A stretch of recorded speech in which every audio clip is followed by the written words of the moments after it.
Jai Hind friends, welcome to my YouTube channel Mr. Solution First. I'm Deepak and today we discuss about the next topic of the differential equation second. So हमारे पास next topic जो है वो है maxima and minima for function of three variable. हम लोग आज function of three variable के लिए maxima minima किस तरीके से निकालते हैं वो method देखेंगे. ठीक है. So मान लेते हैं हमारे पास let u is equal to fx y z be a function. ये आपके पास u is equal to fx y z क्या है, एक फंक्शन दिया हुआ है जो थ्री वेरिएबल का फंक्शन है x y z, इसमें क्या कर रहा है, लाई कर रहा है. सो मैं इसके वर्किंग रूल पर बात करेंगे हम लोग. इसमें मैक्सिमा मिनिमा और जो भी पॉइंट्स होते हैं वो सब हमने पिछले वीडियो में देखा हुआ है. सो हम लोग सीधे इसके वर्किंग रूल पर आते हैं और इसको किस तरीके से सॉल्व करते हैं और कैसे इसके प्रॉब्लम को सिंप्लीफाई करते हैं वो हम लोग यहाँ पे अप्लाई करके देखेंगे. ठीक है. सो वर्किंग रूल क्या है इसका, find del u upon del x, del u upon del y and del u upon del z. मतलब कि सबसे पहले आपको इस फंक्शन का u, ये u फंक्शन है हमारे पास, u का x के रिस्पेक्ट में डिफरेंट पार्शियल डेरिवेटिव, y के रिस्पेक्ट में पार्शियल डेरिवेटिव एंड z के रिस्पेक्ट में पार्शियल डेरिवेटिव निकालेंगे and equate them to zero. और इसके बाद इनको क्या करेंगे, जीरो के बराबर कर देंगे. जैसे हम लोग पिछले वीडियो में पिछले टॉपिक पर हमने बात करी थी maximum minimum of two variable के लिए, वहां पे हम लोग क्या करते थे, फर्स्ट ऑर्डर का जो पार्शियल डेरिवेटिव निकालते उसको इक्वेट करते थे जीरो के बराबर. सेम उसी वे में हम लोग क्या करेंगे, इसको तीनों वेरिएबल को जीरो के बराबर क्या करेंगे, इक्वेट कर देंगे. Next, find del u upon del x square, del u upon del Y square, del u upon del z square, del two u of del x del y, del two u of del x del z, del z del x, del two u of del x del y. They are denoted by, इसको इस तरीके से हम लोग जो लिख रहे हैं इसको हम लोग डिनोट कैसे करते हैं, डिनोटेड बाई ए. ये कैपिटल ए होता है, ये कैपिटल बी होता है, ये कैपिटल सी होता है, ये F होता है, ये G होता है और ये हमारे पास क्या होता है, H होता है रिस्पेक्टिवली. जिस तरीके से ये डिनोट है उसी तरीके से इनकी वैल्यू को हम लोग लेते हैं. ठीक है. सो हमारे पास हम लोग क्या करेंगे, यहाँ पे सेकंड ऑर्डर के डेरिवेटिव्स को निकाल लेंगे जो फॉर्मूला कह रहा है उसके अकॉर्डिंग. ठीक है. फिर नेक्स्ट स्टेप पे आएंगे हम लोग, स्टेप नंबर थर्ड पे, एंड ऑल्सो फाइंड. और अगर ये फाइंड कर लेंगे इसके बाद हम लोग A B C F G H की वैल्यू हमें मिल जाएगी. उसके बाद हम लोग क्या करेंगे, इस फॉर्मूले को यूज करेंगे A B square minus H square को. So A B square minus H square को अगर हम लोग सिंप्लीफाई करें तो A B minus H square निकालो या mod of A H B H B निकालो. आप ये दोनों सेम वैल्यू होती है. मतलब इसका डिटर्मिनेंट अगर आप सॉल्व करते हो, determinant of A H and H B, तो ये जो वैल्यू आती है वो हमारे पास A B minus H square के इक्वल होती है. और इसको हम लोग क्या नाम दे रहे हैं, D1. एक दूसरा नाम दे दे रहे हैं जो D1 है. इसी तरीके से आप A B C F G H से एक रिलेशन बनाओगे, फाइंड करोगे आप determinant of AHG, HBF and GFC, determinant solve करोगे, ये किसके इक्वल आता है, D2 के. आपको याद रखने का एक सिंपल सा कंसेप्ट बता रहा हूं. डिटर्मिनेंट ऑफ ABC लिखो, H लिखो उसके अपोजिट में H लिखो, G लिखो उसके अपोजिट में G लिखो एंड F लिखो उसके अपोजिट में F लिखो. अगर इस तरीके से आप याद रखोगे तो आपको ये डिटर्मिनेंट याद रहेगा कि ये हमारे पास किसके इक्वल होता है, D2 के. ठीक है. सो हम लोग यहाँ पे ये डिटर्मिनेंट निकाल लिया D1 वाला एंड दूसरा डिटर्मिनेंट D2 निकाल लिया. अब ये जो दोनों सॉल्व कर लेंगे तो इन कंडीशंस और इन कंडीशन के साथ एक रिलेशन बनता है जो मैक्सिमा और मिनिमा को क्या करता है, डिफाइन करता है. सो अगर हम लोगों ने ये सारी चीजें सॉल्व कर ली तो then the given function u will have a minimum value. जो गिवन फंक्शन हमारे पास u है वो मिनिमम वैल्यू रखेगा कब, इस कंडीशन के थ्रू कि a is greater than zero होना चाहिए. जो आपके पास a मिल रहा है वो पॉजिटिव हो, D1 पॉजिटिव हो एंड D2 ऑल्सो पॉजिटिव हो. मतलब अगर आप A, D1, D2 ये सारी वैल्यू अगर आपको पॉजिटिव मिलती है तो उस केस में ये जो फंक्शन होगा आपके पास fxyz has a minimum value. ठीक है. नेक्स्ट आते हैं, will have maximum value if, वही सेम कंडीशन है कि ये A, D1 and D2 maximum value रखेगा कब, मतलब सॉरी फंक्शन कब A, D और D1 और D2 पर मैक्सिमम वैल्यू रखेगा. उनके साथ ये कंडीशन होनी चाहिए कि A is less than zero होना चाहिए, D1 is greater than zero होना चाहिए and D2 is less than zero होना चाहिए. मतलब A और D2 लेस देन हो और D1 हमारे पास क्या हो, ग्रेटर देन हो. अगर ये कंडीशन फॉलो करता है कोई भी तो वो जो फंक्शन होगा वो मैक्सिमम वैल्यू को रखेगा.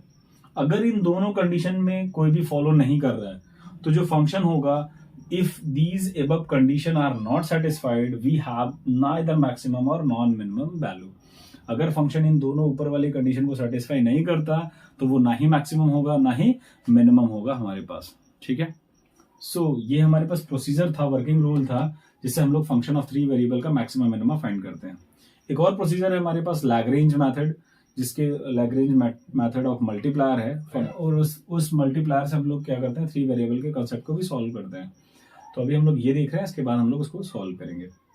So hope you understand student, इसके वर्किंग प्रोसीजर को आप अच्छे से इसको एकदम याद रखिएगा। अब इस पर हम लोग क्या करते हैं, प्रॉब्लम लेते हैं।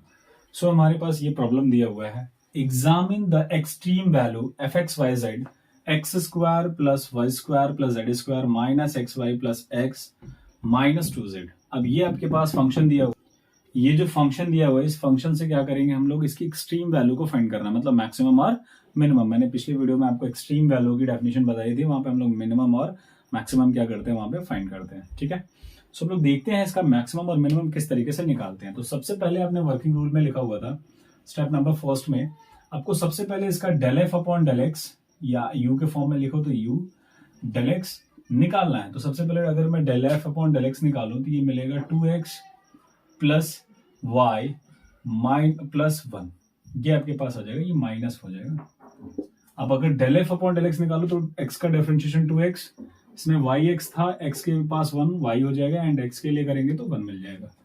फिर next del F upon del y की बात करें तो किसके इक्वल हो जाएगा, 2y and minus x and plus आपके पास क्या मिल जाएगा, y के लिए करेंगे, ये हो गया हमारे पास 0, ये हो गया 2y, ये हो गया 0, ये हो गया हमारे पास माइनस x, ये 0 और ये 0, ये वैल्यू आपके पास मिल जाएगी।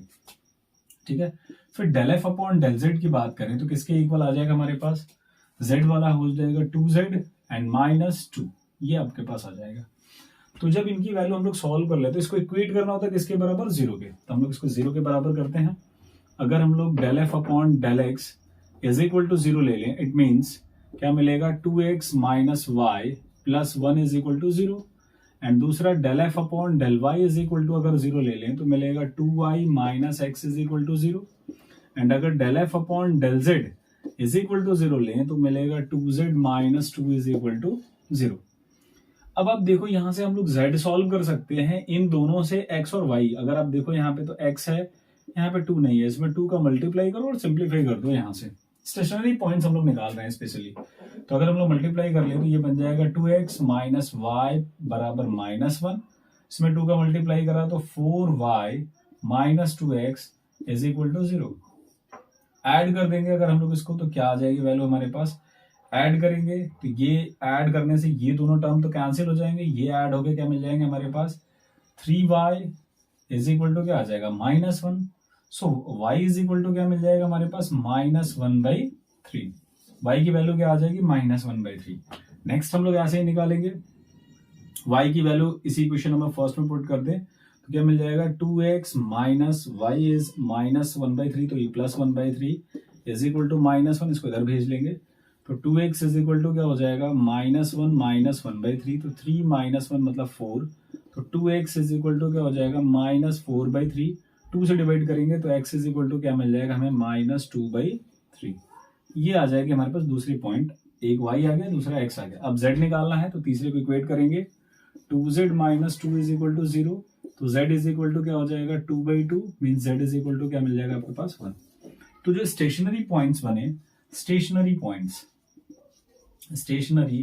पॉइंट्स वो क्या बने हमारे पास इस फंक्शन के लिए, एक x की वैल्यू माइनस 2/3, y की वैल्यू माइनस 1/3 एंड z की वैल्यू क्या बनी हमारे पास, 1। अब जो ये स्टेशनरी पॉइंट्स हम लोगों ने निकाला, इन स्टेशनरी पॉइंट्स को यूज करेंगे A B C F G H निकालने में। तो हम लोग देखते हैं फिर A B C and F G H कैसे निकालता है। तो del two F of del x square किसके इक्वल होता है हमारे पास, ए की, और अगर इसकी वैल्यू x के रिस्पेक्ट में एक बार और डिफरेंशिएट करें तो मिलेगा 2, एंड b की बात करें तो del two F of del Y square मिल जाएगा, ये किसके इक्वल आ जाएगा आपके पास, ये भी 2 आ जाएगा। c की बात करें तो del two F of del z square, ये किसके इक्वल हो जाएगा, ये भी 2 के इक्वल आ जाएगा। नेक्स्ट हमें जो सॉल्व करना है वो सॉल्व करना है f जो होता है वो del two F of del y del z के बराबर होता है। तो अगर आप चाहो तो y फंक्शन को लो, इसको z के रिस्पेक्ट में डिफरेंशिएट करोगे तो वैल्यू क्या हो जाएगी, 0। एंड अगर हम लोग एफ जी की बात करें तो ये हो जाएगा del two F of del z del x. तो x वाले फंक्शन को z के रिस्पेक्ट में डिफरेंशिएट करो या z वाले फंक्शन को x के रिस्पेक्ट में, ये क्या हो जाएगा हमारे पास, 0।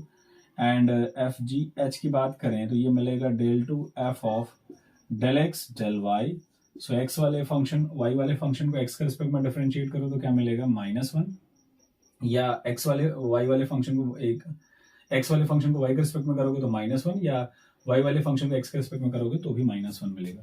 तो ये सारी वैल्यू आ गई हमारे पास A B C F G H की। नेक्स्ट हमें जो सॉल्व करना है वो सॉल्व करना है अब आगे। तो हम लोग इन सारी वैल्यूज को हटाते हैं, स्टेशनरी पॉइंट्स को रखेंगे बस, अब इनकी हमें जरूरत नहीं है। अब इसके बाद हम लोग क्या करेंगे, आगे चलेंगे, प्रॉब्लम को सॉल्व करेंगे। सो जो वैल्यू हमारे पास मिलेगी वो क्या हो जाएगी, नेक्स्ट आपने प्रोसीजर में लिखा होगा, जब ये हम लोग सॉल्व कर लेंगे तो इसमें आ जाएंगे D1 निकालने के लिए। D1 किसके इक्वल होता है, mod A H and H और बी के। जब इसको सॉल्व करते हैं तो क्या मिलता है, A B minus H square के। सो अगर ए बी की बात करें तो ए बी हम लोग मल्टीप्लाई कर देते हैं तो ये हो जाएगा 4, माइनस एच की बात करें तो -1 है तो -1 का स्क्वायर हो जाएगा। तो ये क्या मिलेगा, 4 - 1 मीन्स 3, मीन D1 आपके पास क्या आ गया 3। D2 की बात करते हैं तो डिटर्मिनेंट ऑफ क्या होता है हमारे पास, A B C H, H हो जाएगा, जी तो यहाँ पे जी मिल जाएगा आपको, एंड एफ, और यहाँ पे क्या हो जाएगा, एफ हो जाएगा। सो इस तरीके से हम लोग याद रखते हैं। ये D2 हो गया हमारे पास।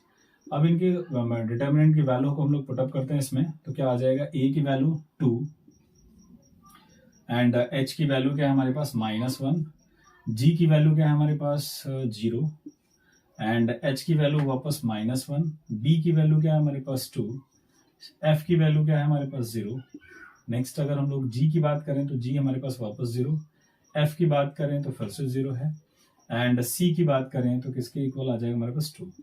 सो आप देख रहे हो कि सिर्फ एक ही ऐसा पार्ट है जो हमारे पास लाई कर रहा है और सारे 0 हो जा रहे हैं। तो आप इसको अगर कवर करके इसको सॉल्व करो तो ये क्या मिल जाएगा हमारे पास 2, डिटर्मिनेंट सॉल्व करें तो 2, इसको कवर किया इसको कवर किया तो मल्टीप्लाई होगा इसका इसमें 4 एंड 1। तो ये वैल्यू कितनी हो जाएगी हमारे पास, 4 - 1 तो कितना बन जाएगा हमारे पास, 2 × 3 तो कितना आ जाएगी वैल्यू हमारे पास 6। तो ये आ गया हमारे पास D1 D2 और ये। तो अगर हम लोग बाय द फॉर्मूला देखें, हमने यहाँ पे D1 निकाल लिया, D2 निकाल लिया एंड ABC निकाल लिया, तो हमारे पास जो कंडीशन है वो क्या कहती है। अगर हम लोग कंडीशन को देखें तो कंडीशन हमारे पास कहता है, 3 कंडीशंस होती हैं उसमें, बस A D1 और D2 की बात करते हैं हम लोग, D1 और D2 की बात करते हैं, ठीक है। तो A की वैल्यू हमारे पास क्या है 2 जो कि ग्रेटर देन क्या है 0 है, D की वैल्यू क्या है हमारे पास 3 जो कि ग्रेटर देन 0 है, D2 की वैल्यू क्या है हमारे पास 6 जो कि ग्रेटर देन 0 है। तो अब देखो अगर इस कंडीशन को देखो तो ये किसकी कंडीशन है, मतलब f(x,y,z) has minimum value, minimum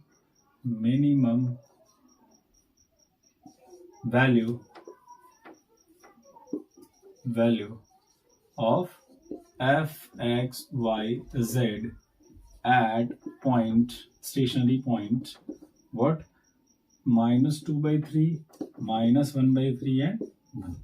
ये मिल जाएगा आपके पास कि ये कह रहा है कि हमारे पास fxyz मिनिमम वैल्यू रखेगा, fxyz had minimum value of fxyz has minimum value at point -2/3, -1/3 and 1, ठीक है। अब इन वैल्यू को हम लोग क्या करेंगे, अब अगर हमसे मिनिमम वैल्यू पूछ रहा है, एग्जामिन करना मिनिमम वैल्यू को, इट मीन्स हमें यहाँ पर इन मिनिमम वैल्यू स्टेशनरी पॉइंट्स को पुटअप करना पड़ेगा। तो f(x,y,z) की जगह हम लोग क्या रखेंगे, -2/3, -1/3 एंड 1। इसको पुट करेंगे यहाँ पे तो मिलेगा -2/3 का होल स्क्वायर प्लस -1/3 का होल स्क्वायर प्लस z की वैल्यू 1 का स्क्वायर माइनस x की वैल्यू 2/3 माइनस के साथ एंड इनटू माइनस क्या हो जाएगा 1/3, फिर प्लस x की वैल्यू -2/3 एंड -2 इंटू, इधर नीचे लिख दे रहा हूँ, ये आ जाएगा -2 इंटू क्या आ जाएगा z की वैल्यू 1, ठीक है। सिंप्लीफाई कर लेते हैं इसको, तो ये स्क्वायर 4/9 प्लस ये हो जाएगा 1/9 प्लस 1 माइनस ये हो जाएगा 2/9 एंड -2/3 एंड प्लस माइनस क्या हो जाएगा आपके पास 2, ठीक है। सो अगर हम लोग इसको इसमें कर दे तो ये 4/9 हो जाएगा, तो 4/9 से क्या हो जाएगा कैंसिल। आप अगर इसको देख लें तो इसमें अगर मैं 3 का मल्टीप्लाई कर दूं तो 6/9 हो जाएगा, तो ये हो जाएगा 5/9 और माइनस करेंगे तो -1 क्या हो जाएगा 9। कि मैं इन तीनों पार्ट की बात कर रहा हूँ, ठीक है। एंड माइनस ये हो गया -1 एंड माइनस क्या हो जाएगा 2/9। तो सिंप्लीफाई कर लेंगे हम लोग, तो ये मिल जाएगा -3/9 -1, तो ये हो जाएगा हमारे पास 1/3, मल्टीप्लाई करेंगे 3 -1 तो -4 कितना हो जाएगा हमारे पास 9, 4/3 सॉरी 4 कितना हो जाएगा 3। तो ये 4/3 इसका क्या आ जाएगा, minimum value of the function आ जाएगा आपके पास। ठीक है, सो हमने सिर्फ सिंप्लीफाई किया हुआ है स्टूडेंट, आप यहाँ पे पुटअप करके वैल्यू को क्या कर सकते हो, सिंप्लीफाई कर सकते हो। So hope you understand student कि इस तरीके से हम लोग क्या करते हैं, फंक्शन ऑफ 3 वेरिएबल का मैक्सिमम मिनिमम फाइंड करते हैं। नेक्स्ट मेथड में हम लोग आएंगे अब, और उसमें क्या करेंगे, मैक्सिमम मिनिमा भी ही फाइंड करेंगे फॉर फंक्शन ऑफ 3 वेरिएबल के लिए। सो आप इसको एकदम अच्छे से देखिएगा, अगर क्वेश्चन आता है इस पे तो आप इस पे अप्लाई करिएगा। ठीक है, सो मिलते हैं नेक्स्ट वीडियो में। जय हिंद।